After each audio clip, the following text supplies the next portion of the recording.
सुराजपुर का अनमोल खजाना।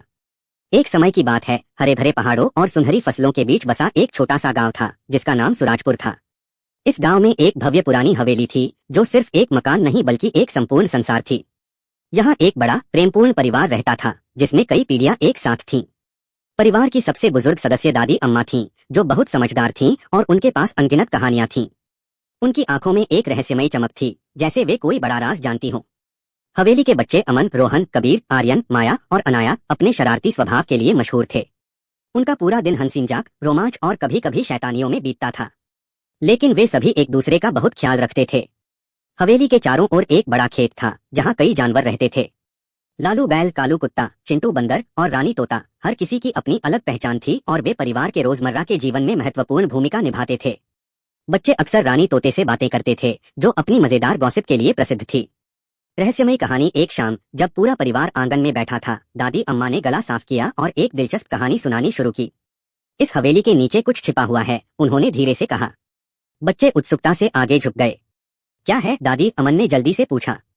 एक अनमोल खजाना, दादी अम्मा ने जवाब दिया। लेकिन यह कोई साधारण खजाना नहीं है।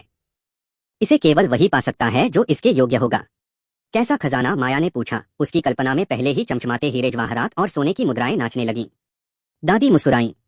यह तो तुम्हें खुद खोजना होगा। खोज की शुरुआत उस रात बच्चे सो नहीं पाए। हवेली के नीचे छुपा खजाना, वे इसे खोजने का लालच कैसे रोक सकते थे। अगली सुबह सभी बच्चे हवेली के पुराने कोने में इकट्ठा हुए। वहां धूल भरी हवा थी और लकड़ी की बीमें चरमराने लगीं।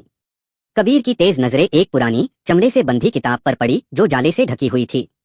उसने धीरे से किताब को साफ किया और पहला पृष्ठ खोला। सच्चा खजाना भीतर छिपा है, जो केवल पवित्र हृदय से खोजने वाले को मिलेगा। इसका क्या मतलब है, आर्यन ने माथे पर बल डालते हुए पूछा। अनाया, जो सबसे समझदार थी, सोच में पड़ गई। शायद यह सोने चांदी के बारे में नहीं है, उसने कहा। शायद यह कुछ और है, कुछ ज्यादा कीमती। लेकिन बाकी बच्चे नहीं माने। हमें और ढूंढना चाहिए, रोहन ने जोर देकर कहा। गुप्त तहखाना। जैसे ही वे किताब के पन्ने पलट रहे थे, एक कागज का टुकड़ा नीचे गिर गया। उसमें हवेली का एक नक्शा था, जिसमें पुराने कुएं के पास एक एक्स बना हुआ था। बच्चों की उत्सुकता फिर से जाग उठी। वे फावड़े लेकर कुएं की तरफ दौड़ पड़े। वह कुआं बहुत पुराना था और लताओं से ढका हुआ था। खुदाई शुरू होते ही उनके औजार किसी सख्त चीज से टकराए। एक लकड़ी का दरवाजा। सांसें तेज हो गईं। उन्होंने दरवाजा खोला तो एक अंधेरी सुरंग मिली। डर लग रहा था, लेकिन रोमांच ज्यादा था, इसलिए वे एक एक कर नीचे उतर गए। चरित्र की परीक्षा। सुरंग ठंडी और अंधेरी थी। कुछ दूरी पर एक लोहे का संदूक रखा था। उसके पास एक तख्ती लगी थी जिस पर लिखा था, केवल वही लोग जो ईमानदारी, दयालुता और एकता को महत्व देते हैं, इस खजाने को खोल सकते हैं। बच्चे चकरा गए।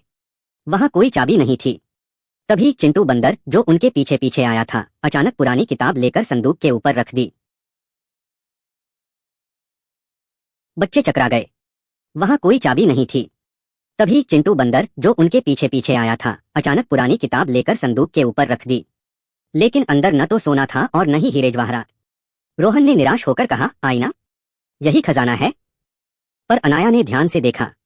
उसने आईना उठाया और जैसे ही सभी उसमें झांकने लगे, कुछ जादुई हुआ। उनकी छवि बदलने लगी और उन्हें वे पल दिखने लगे जब उन्होंने सच्चाई, एकता और प्यार को अपनाया था। अब उन्हें समझ आ गया, असल खजाना कोई भौतिक चीज नहीं, बल्कि वे मूल्य हैं जो उन्होंने अपने दिल में संजोए हैं। जब वे वापस हवेली पहुंचे तो दादी अम्मा मुस्कुरा रही थीं। क्या तुम्हें वह मिला जिसकी तुम्हें तलाश थी, उन्होंने पूछा। हाँ, अनाया ने जवाब दिया, लेकिन यह हमारी कल्पना से अलग था। फिर भी, दादी ने कहा, यह दुनिया का सबसे बड़ा खजाना है।